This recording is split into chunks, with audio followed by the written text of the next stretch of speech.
पाण्याचा आणि बियाणाचा संयोग झाला तर तिथं येणारं कणीस आकड्याचं कणीस येतं. नामदेवराव जगताप यांचे सुपुत्र काळ्या आईनं दान केलेल्या मातीतून तरारून उगवताना आकड्याचं कणीस कसं असतं त्याचा पहिला दाखला तुम्हाला आता मिळालेला.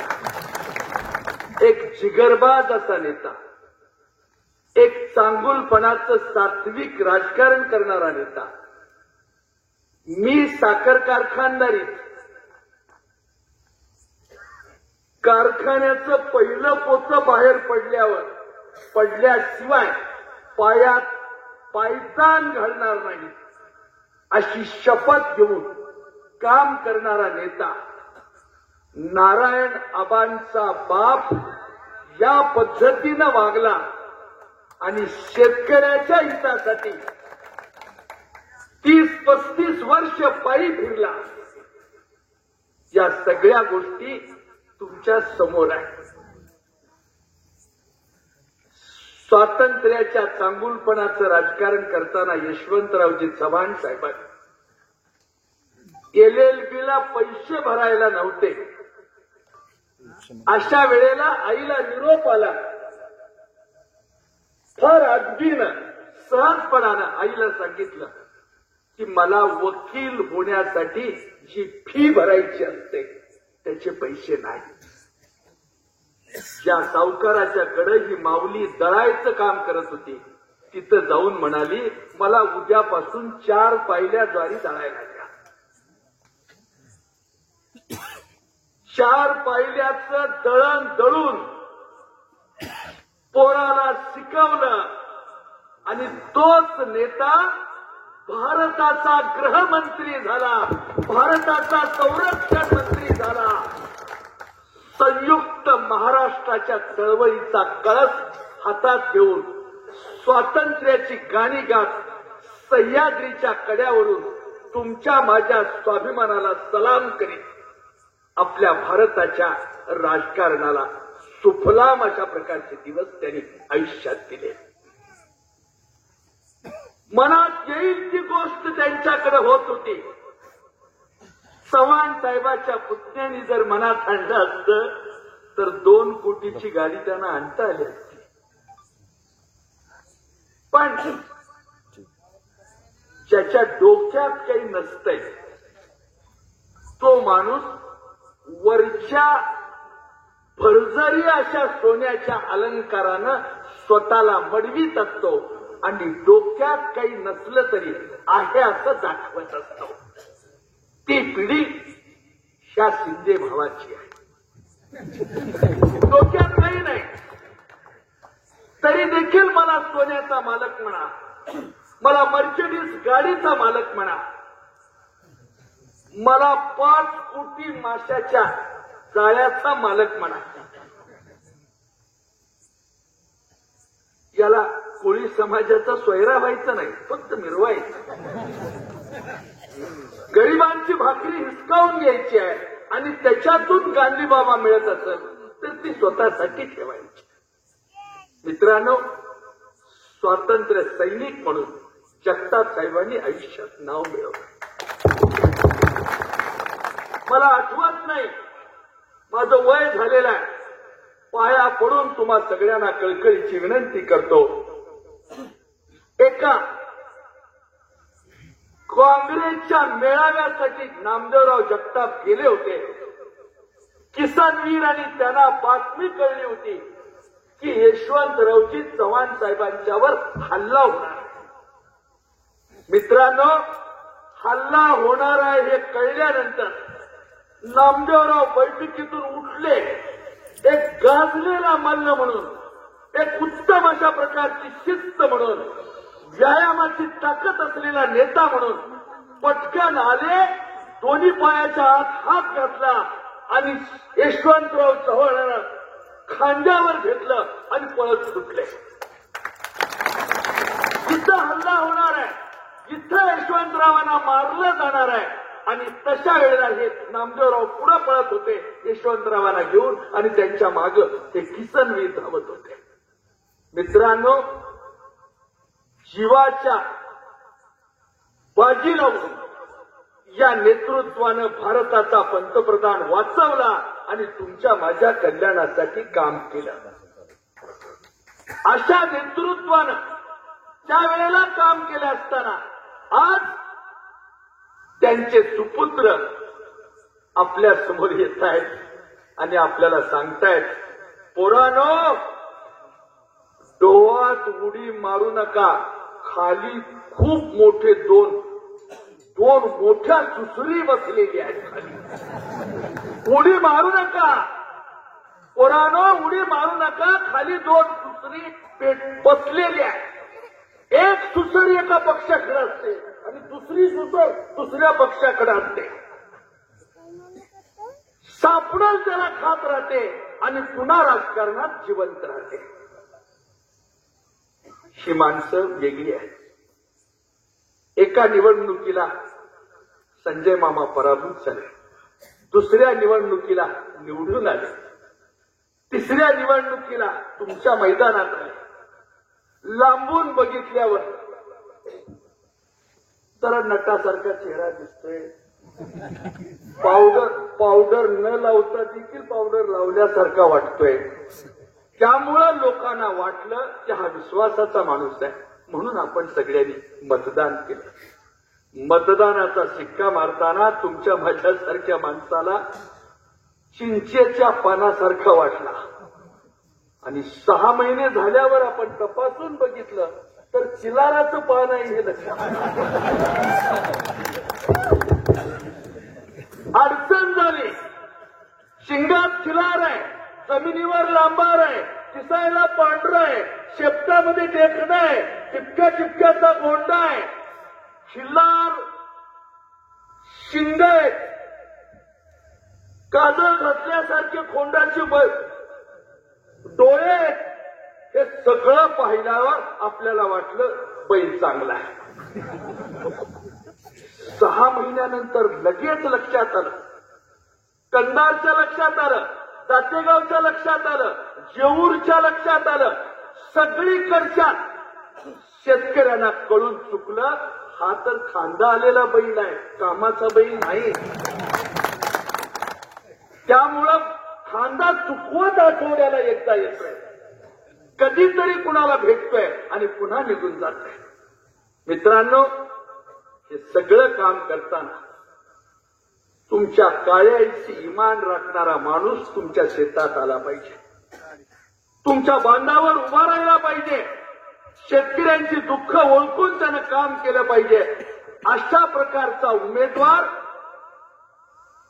मार्वेल गवताची प्रामाणिक राहणारा नेता, करमाळ्याचा राज्यकर्ता झाला पाहिजे असं पवार साहेबांना वाटलं आणि मग नारायण आबाला तुमच्याकडे पवार साहेबांनी पाठवलं. आपण सगळ्यांनी काळजी घ्या, आपण सगळ्यांनी मिळून हे राजकारण यशस्वी करूया. अशा प्रकारचं राजकारण यशस्वी करताना यशवंतराव चव्हाण साहेबांच्या सावलीत वाढलेले नामदेवराव त्यांनी मतदारसंघ सांभाळून जिल्हाध्यक्षपद सांभाळलं, स्वामीनिष्ठेचं राजकारण केलं. या सगळ्या गोष्टी खऱ्या असताना आज मी तुमची ओळख करून दिली पाहिजे असा माझा दावा नाही. सूतगिरणी का बंद पडली, साखर कारखानदारी का उजार झाली, आता पुढे आणखी चालवलं तर पितळ उघडं पडतंय म्हणून कारखाना का विकला, अजिबात गावागावात भांडणं लावू, तू आणि मी भाऊ सापडलेलं सगळं वाटून खाऊ. किती दिवस हे असलं करणार. मी पाया पडून तुम्हाला सगळ्याला कळकळीची विनंती करतो, स्वर्गाच्या वेशीच्या दारात उभं राहून स्वर्गीय नामदेवरावांनी देखील तुमचे आभार मानावे असं तुम्हाला वाटत असेल तर सगळ्यांनी मिळून तुतारीच्या चिन्हावर बटन दाबा आणि नंतर माय मावल्यानं घरात गेल्यावर गॅसचं बटन दाबा. ही तुमची जबाबदारी आहे. का? चपलेचा अंगठा तुटला तर आपण चप्पल बदलतो. शर्ट जुना झालाय, फाटलाय असं लक्षात आलं तर आपण शर्ट बदलतो.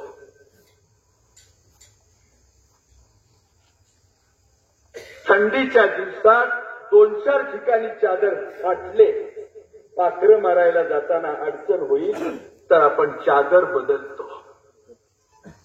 मित्रांनो, बैलाची पेंड विकून खाणारी औलाद असेल तर पाडव्याला आपण घडी बदलतो. आता ती वेळ आलेली आहे. त्याचा तुम्ही स्वाभिमानी जनतेने विचार करायचा आहे आणि घडी बदलून हात बांधून उभा राहणारा, कुठल्या कादंडानं पाणी येईना, उजनीचं पाणी असेल, हक्काचं पाणी असेल, अगर जो वत येतोय असं पाणी असेल, हे पाणी आपल्या हक्काचं असं असलेलं पाणी आपल्या भागाला मिळालं पाहिजे. त्याच्यासाठी प्रयत्न करताना तुमच्या माझ्या कष्टाला वाव देणारा, तुम्हाला मला आधार देणारा, आपल्या प्रश्नासाठी पाहणारा 32 किलोमीटरचा वडा, त्याच्यावर वेगवेगळे बंधारे बांधून माझ्या भागातल्या माणसांना 30 बंधारे जर आपण भरून घेतले तर त्याला पाणी मिळेल याचा विचार करणारा, अशी माणसं आपल्या पुढे आल्यानंतर प्रामाणिक माणसाला मताच्या शिक्क्याच्या जोरावर तुम्ही सगळ्यांनी साथ दिली पाहिजे, अशा प्रकारची अपेक्षा या निमित्तानं मी आपल्यासमोर व्यक्त करतो. आज नारायणआबांच्या सारखा एक प्रामाणिक नेता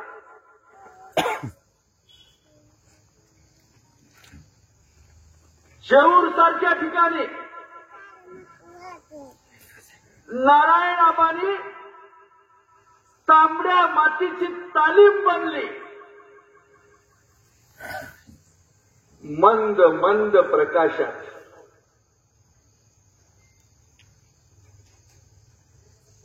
ग्लासाला उलट्या मुठीचा हात लावून रिपीट कर म्हणून सांगत, मस्तीनं दाटलेल्या सत्ता आणि संपत्तीच्या जोरावर आता कुणाचं शेत विकायला काढलंय ही चौकशी कधीच आबांनी केली नाही.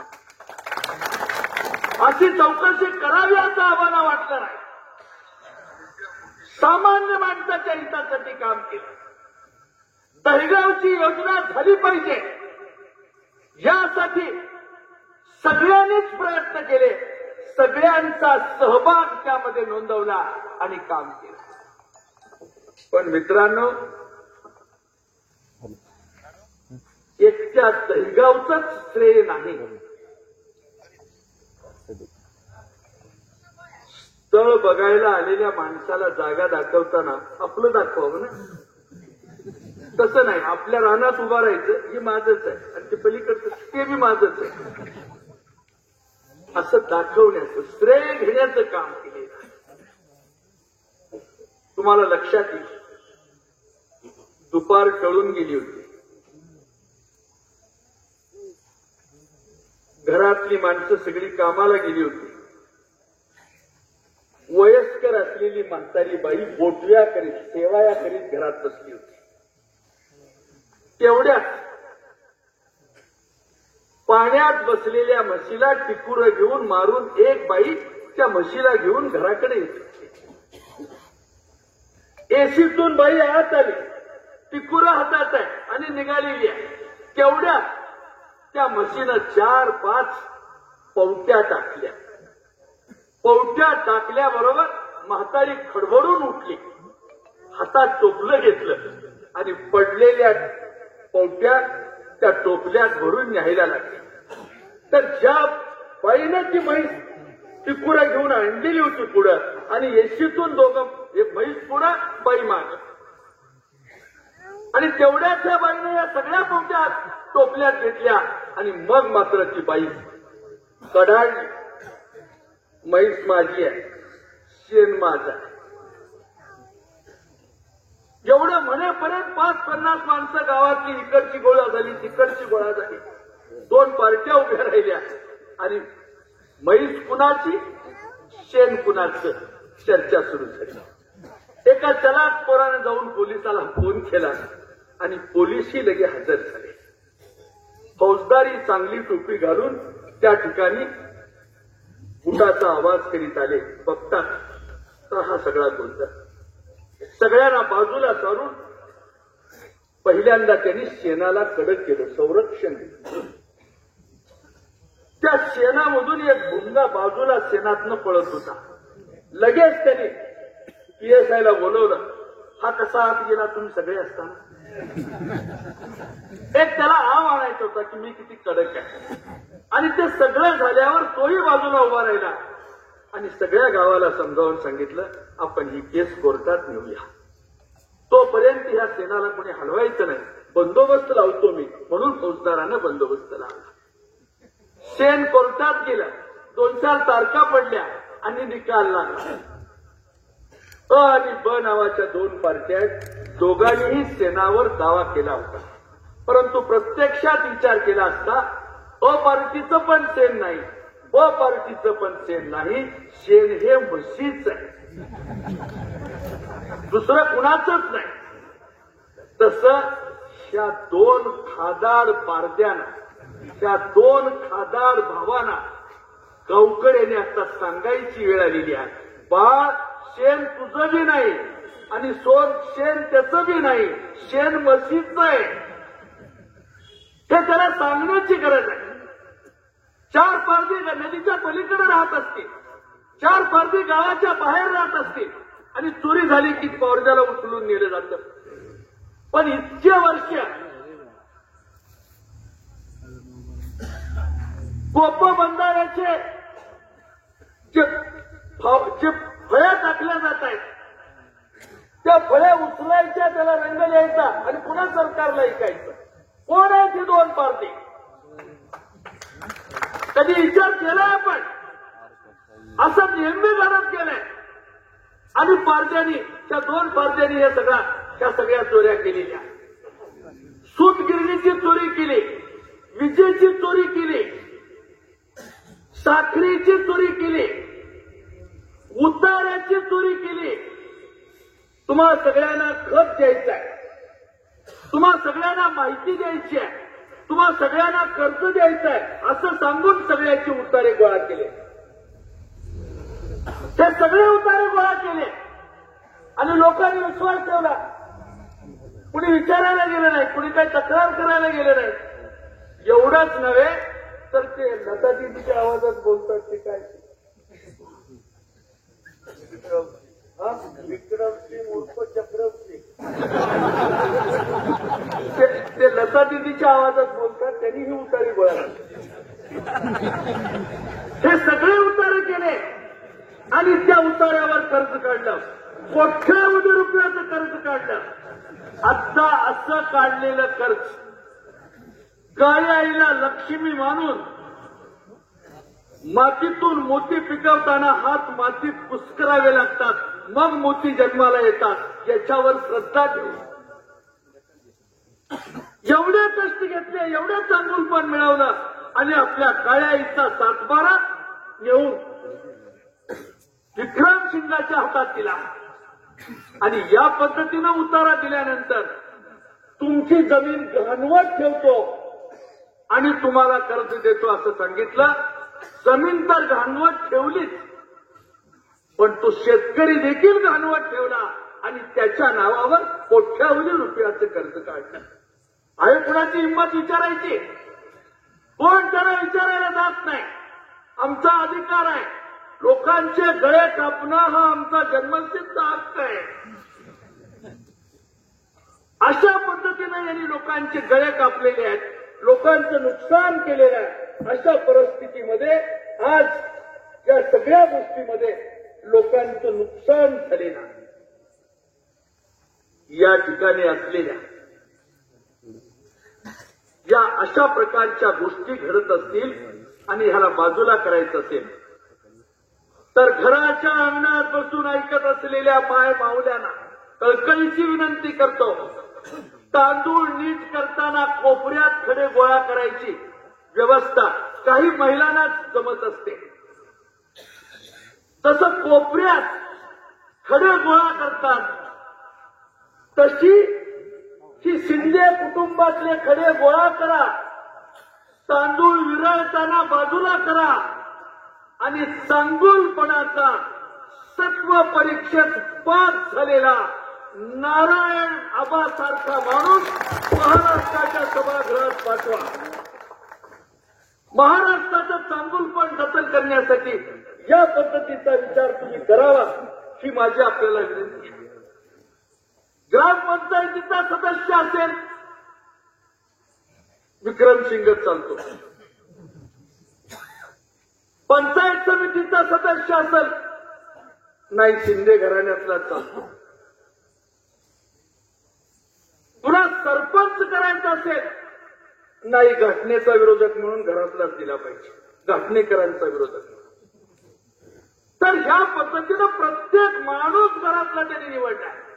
फक्त कारखान्यामध्ये आणि सूतगिरणीमध्ये भंग्याचं जे काम करतात आणि शिपायाचं जे काम करतात त्या ठिकाणी देखील यशदाला त्यांनी ट्रेनिंगला पाठवलं. आपल्या घरातली माणसं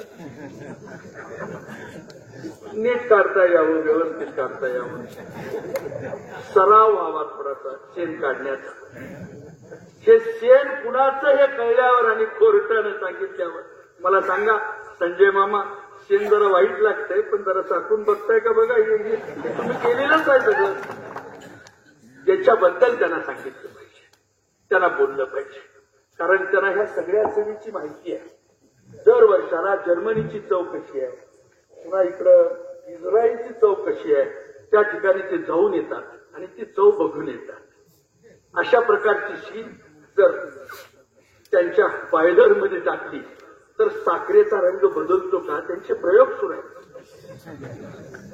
अशा अनेक गोष्टी ते लोकांच्या हितासाठी म्हणून करत असतात आणि ते प्रयोग त्यांचे चालू ठेवतात. अनेकांना साखर संकुलाला देखील मार्गदर्शन करतात आणि खूप अडचणीचा आहे, धंदा फार अडचणीचा झालाय असं म्हणतात. आणि 6 वेळा निवडून आले, प्रत्येक वेळेला निवडून आल्याबरोबर नवा कारखाना काढलेला आहे. दरवेळेला 6 कारखाने काढले. त्या सगळ्या घटना या पद्धतीने घडलेल्या आहेत. मी आपल्याला विनंती करणार, परमपूज्य बोधिसत्व डॉक्टर बाबासाहेब आंबेडकरांनी 2 वर्ष 11 महिने 17 दिवस कष्ट करून देशाची राज्यघटना, ही घटना लिहून झाल्यानंतर 1935 साली पहिली मिनिस्ट्री झालेली आहे. 1939 ला दुसरं महायुद्ध सुरू झालेलं आहे. 1945 ला संपलेलं आहे. 1946 ला बाबासाहेब मसुदा समितीचे अध्यक्ष झालेले आहेत. राजेंद्र प्रसाद आजारी पडल्यामुळं संविधान लिहिण्याची पूर्ण जबाबदारी बाबासाहेबांवर आलेली आहे. अशा परिस्थितीत या 3 वर्षाच्या कालावधीमध्ये बाबासाहेबांनी घटना लिहून काढलेली आहे. घटनेच्या साऱ्या कलमाचा अभ्यास केलेला आहे.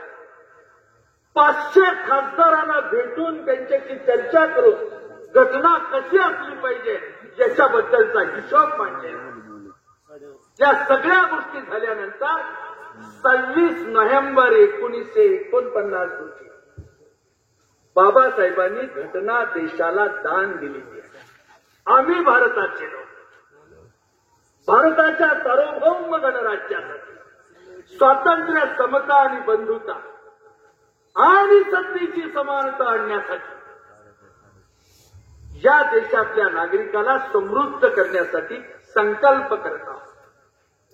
अशी घटना 26 नोव्हेंबर 1949 रोजी स्वतः प्रत अर्पित करीत आहोत.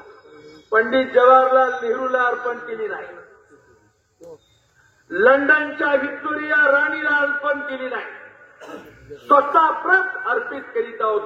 एवढा मोठा अधिकार मतदार बंधूंनो तुमच्या मालकीचा आहे, तुमच्या सांगुलपणाचा आहे. अशा प्रकारचा अधिकार मतदारांना देणारी घटना बाबासाहेबांनी देशाला दान केली आहे. त्याच्यावर अशोक चक्र आणले.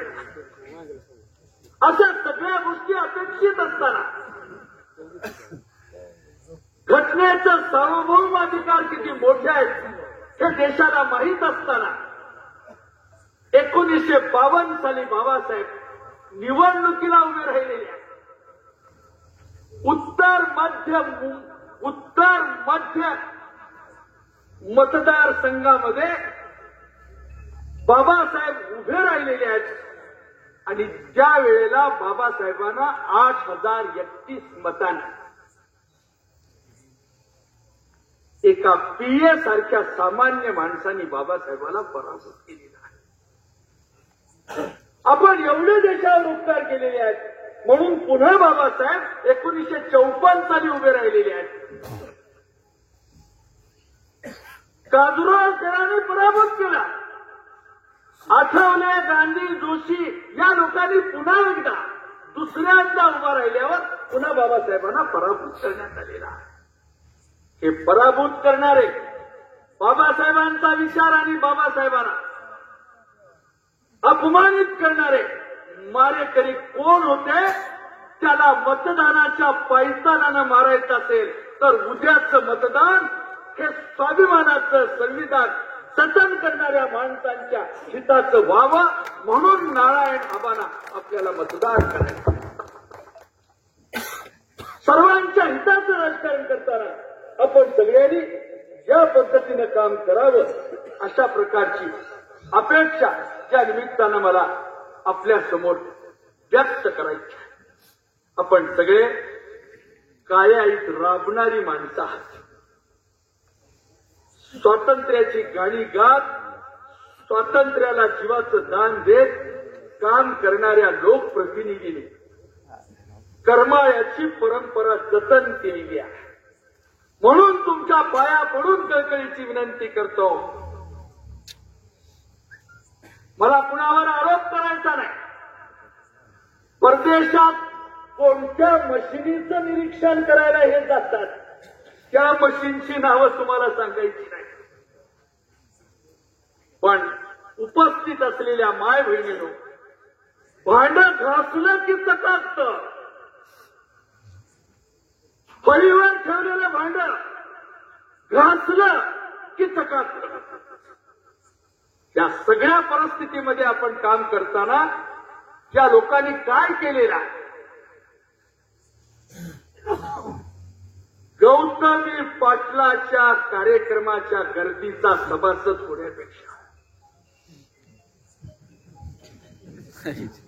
गौतमी पाटलाच्या गर्दीचा सभासद होण्यापेक्षा रायगडाच्या पायथ्याशी मावळ्यांनी सांडलेल्या रक्ताचा सभासद होणं हीच हिंदवी स्वराज्याच्या संस्थापकाला आदरांजली आहे. पुन्हा कधी पुतळा ढासळणार नाही. पुन्हा कधी महागाईची आग भडकणार नाही. पुन्हा कधी चोरट्या पद्धतीनं मासे पाण्यात सोडले जाणार नाहीत. याची दखल घेणारा एकेरी पट काढणारा एका लंबुटीवर 2 कुस्त्या करणारा चेहऱ्याकडे बघून हे ढेपाळलेलं आहे, ते लगेच जमतंय, त्याला नुसतं वडावडी करून मारू म्हणून पैलवान गडी आपण महाराष्ट्राच्या राजकारणात एकदा बघा तर नाही पाठ लागली नाही लागली बरं पुन्हा एकदा पुन्हा माती लागूच तर हे कुणाच्या जीवा.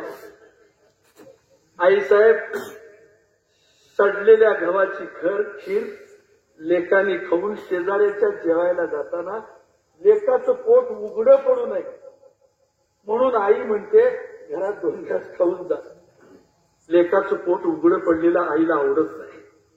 तसं पायी चालून भीक मागून सभासद गोळा करून दिल्लीच्या आमदार निवासात दिवस काढून गोविंदरावांनी ज्या पद्धतीचा प्रपंच आपल्या गरिबांच्यासाठी सहकाराचा दिल्लीत मांडला, त्या नेतृत्वाला, त्या आत्म्याला शांती लावावी म्हणून आपण ही सहकाराची ज्योत तेव्हाच ठेवली पाहिजे.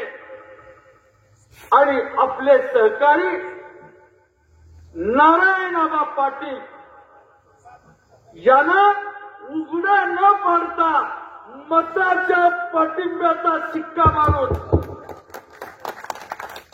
मार्वेलचं गवत कापणारा कोयता कमरेला बांधून माय बहिणींनी याचा दमात मेथीची भाजी चिरावी, तशी मतदानाच्या कोयत्यानं भाजी चिरून टाका आणि आपल्या भावाला आशीर्वाद द्या. ही विनंती मला आपल्याला या निमित्तानं करायची. आपण सगळेजण एवढ्या मोठ्या संख्येने या ठिकाणी उपस्थित राहिला. भेटला मान की फिटला पान अशाही पद्धतीची गोष्ट. आदरणीय आमचे धाकटे बंधू, वयाने धाकटे, आमचे धाकटे बंधू बोलले. या सगळ्या परिस्थितीत ते रक्ताच्या नाताची मुलगी आहेत. मी नामदेवरावांचा विचाराच्या नात्याचा मुलगा आहे. मला प्राध्यापक म्हणून बोलवलं. 40 वर्षापूर्वी 16,000 रुपये पगार तुझी नेमणूक केलेली असं सांगितलं.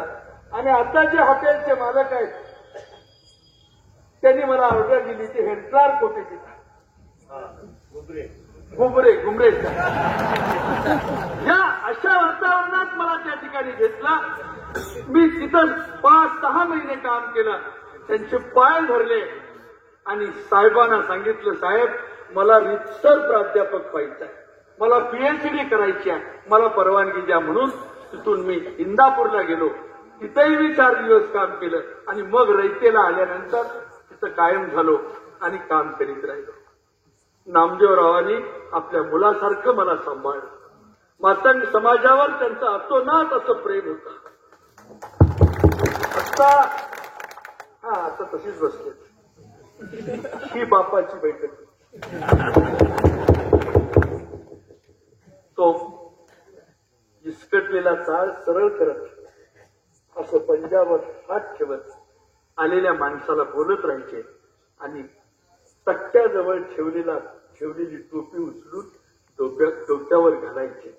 आणि उशीर झाल्यानंतर त्या हॉलमध्येच, कंपाऊंडमध्येच त्या ठिकाणी एका पाटवर गादी टाकलेली असायची. त्या ठिकाणी ते उत्तम अशा पद्धतीचं सगळ्यांना मार्गदर्शन करीत राहायचे आणि तिथंच झोपायचे. खरेदी विक्री संघाचं, मार्केट कमिटीचं ते कार्यालय होतं. मित्रांनो, एवढ्यासाठी आपल्याला हे सगळं सांगतोय की त्या नेतृत्वानं कधी कुणाची जात पाहिली नाही. स्वातंत्र्याच्या चळवळीची गाणी गाताना जवळ आलेला कार्यकर्ता महत्वाचा मानला. सोलापूर जिल्ह्यानं सत्ता आणि संपत्ती कधी महत्वाची मानली नाही, पण नामदेवरावाचा शब्द जिल्ह्यात 50 वर्ष नेहमीच मोठा ठरला आणि चांगुलपणाचं राजकारण या नेतृत्वानं केलेला. आता तुम्हाला हात जोडून जयंतराव म्हणतायत मतदान करा. आपण सगळेजण मिळून गोविंद पुत्राचा विचार ऐकून मतदान करण्याबद्दल एकत्र आलात. गोपाळकाला गोड झाला, गोविंदानं गोड केला, म्हणून आपण त्याच्या लेकराला आशीर्वाद देतो. आपण सगळ्यांनी हे पाळायचं आहे अशी अपेक्षा या निमित्तानं मी आपल्या समोर व्यक्त करतो. शेवटी तुम्हा सगळ्यांना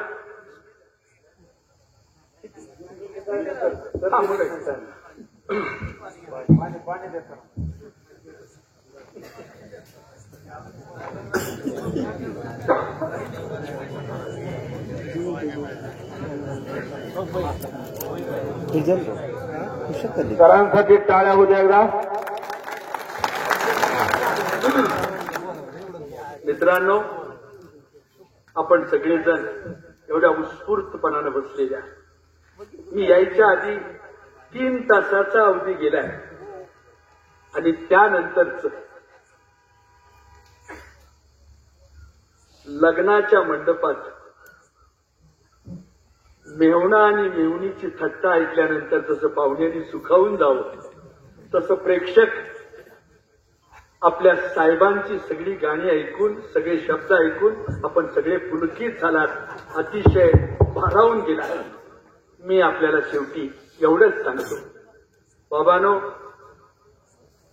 उसाचा काटा मारला, पाप केलं, दर वर्षाला एक कारखाना काढला, 6 टर्मला 6 कारखाने काढले, त्याची सगळी चर्चा झालेली आहे. कर्नाटकात जाऊन एक कारखाना काढला होता. चलो चलो म्हणताना तेलिम्याल खुत्तीद खई मगावा नड्यांगिला असं त्यांनी सांगितलं. नालायक माणूस आहे, आपल्याकडे चालणार नाही, याला पळवा. मी बाजू सांगत नाही, माझ्या त्या कानडीचा अस्तित्व आहे. तेलिम्याल खुत्तीद चांगलं चांगलं म्हणताना डोक्यावर बसलाय.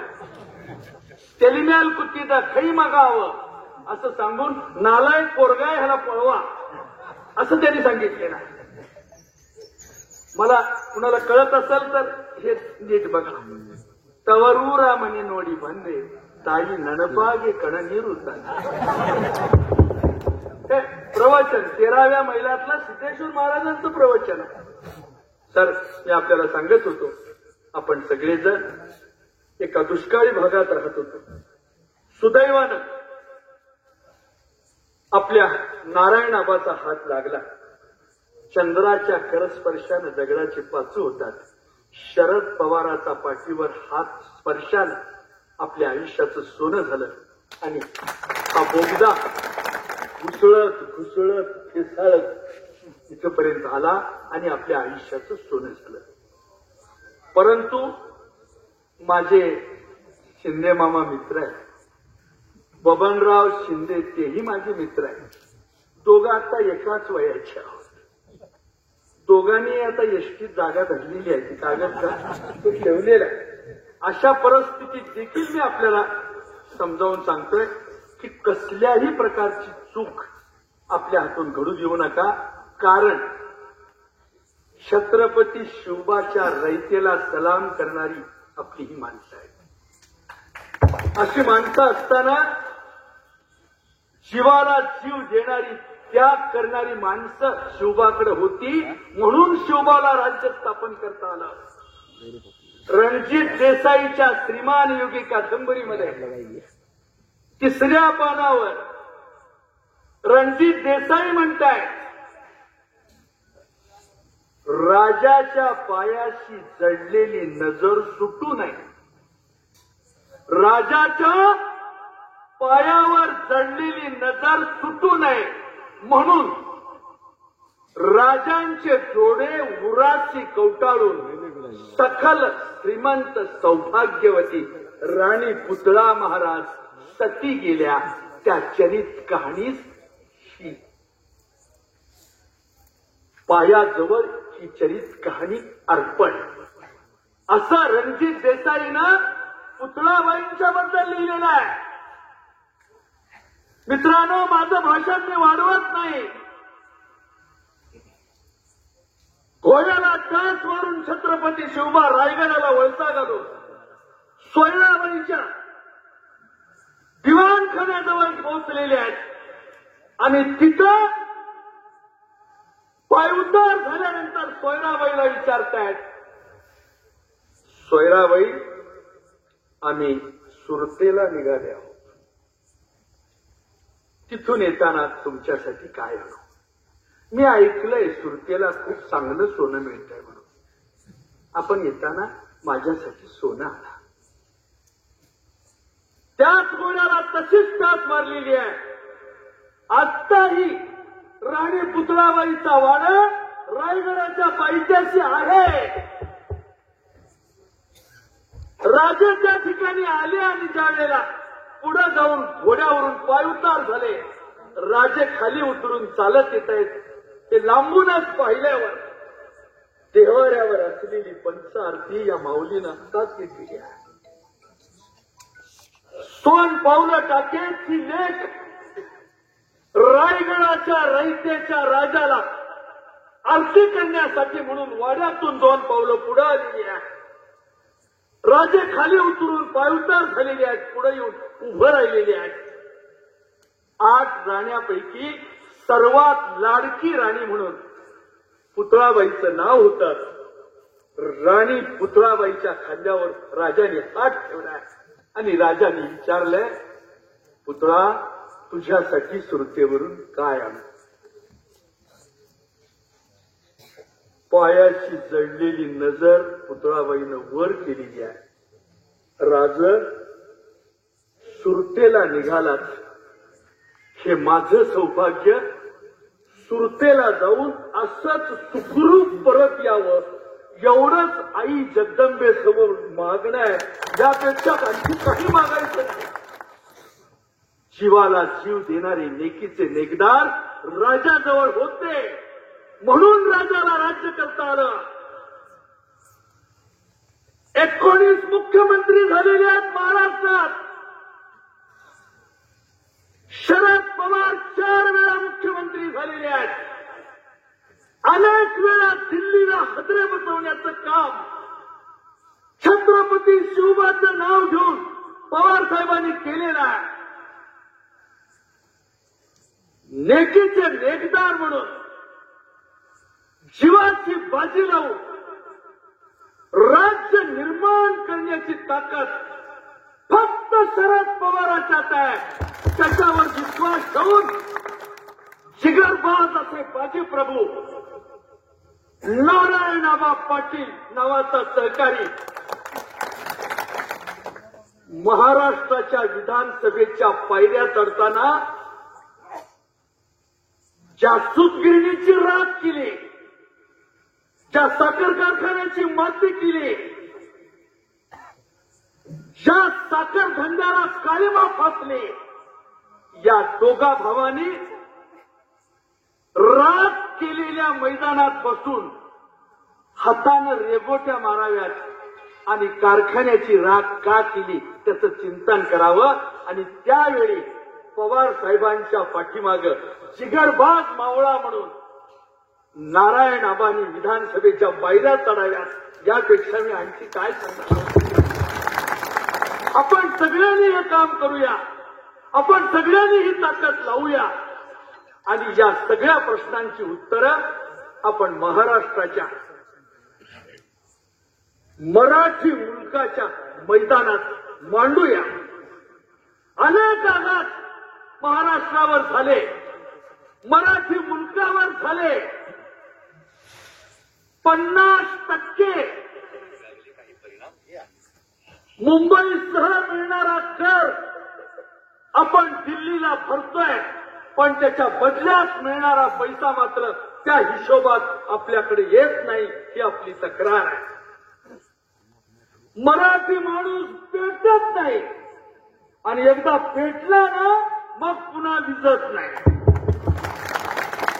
मराठी माणसाची ही करामत आहे. ती करामत आपण शाबीत ठेवावी. म्हणून आपल्या समोर केरसुनीच्या घरातलं पोरगं बोलतंय. ह्या सगळ्या प्रश्नांची उत्तरं शोधायचा प्रयत्न करताय. तुम्हा सगळ्यांची साथ पाहिजे. मला आपल्या जयंतराव जगताप साहेबांना, आपल्या नारायणआबा पाटील साहेबांना या सगळ्या प्रश्नांची उत्तरं आपल्याला शोधायला संधी द्या अशी विनंती करतो. लांब आडोशाला बसून ऐकत असलेल्या माय बहिणींचे मी आभार मानतो. एवढ्या सगळ्या गर्दीमध्ये माय बहिणी लांब बसलेल्या आहेत. त्या माय बहिणीला कळकळीची विनंती करतो, आली वर्षाची दिवाळी, बहीण भावाला ओवाळी म्हणून तिचं लाख मोलाचं मत नारायणाबाला मिळावं ती पांडुरंगाच्या जवळ प्रार्थना करतो. मित्रांनो, असं सांगत असताना, या सगळ्या गोष्टीचा विचार तुमच्या समोर मांडत असताना आज जाहीरपणाने मी आपल्या समोर प्रार्थना करतो, ज्यांना बाईमधली आई कळली तो जिजाऊचा शिवबा झाला, ज्यांना बाईमधली बहीण कळली, ज्यांना बाईमधली बहीण कळली तो मुक्ताईचा ज्ञानदेव झाला, ज्यांना बाईमधली प्रेयसी कळली तो राधेचा श्याम झाला, ज्यांना बाईमधली पत्नी कळली तो सीतेचा राम झाला. हे काळजात जतन करा. आईचं सुखरूपता, बहिणीची सुखरूपता महत्वाची आहे. 1500 रुपये अंगणात टाकून तशी सुरक्षितता होत नाही. त्या दोन्ही पारद्यांना विचारा, कुठल्या माणसाबद्दल तुम्ही बोललात? डोमेस्टिक व्हायलन्स, 12वीचं पोरगं चिंतन कराल, हातात पैसा घेऊन उभं राहील. डोमेस्टिक व्हायलन्स बद्दल शिंदे बंधूंचं तोंड उघडलं नाही, 6व्या कारखान्यासाठी उघडलं. पण कधीच तालुक्याच्या विकासावर, पाण्याच्या प्रश्नावर यांनी कधी तोंड उघडलं नाही. यांना फक्त गांधीबाबा कळतो, बाकीच्या गोष्टी यांना समजत नाही. शेवटी आपण सर्वजण जो घरात ऊस तोडीचं काम करतोय, ज्यानं मारलेल्या ऊसाचा पेरा मनगटावर बसला आणि भळभळ रक्त यायला लागलं, त्याच्या वेदना शिंदे साहेब तुम्हाला कधी झाल्या नाही. या शिंदे मामाला त्याच्याबद्दल कधी वाईट वाटलं नाही, घाम फुटला नाही.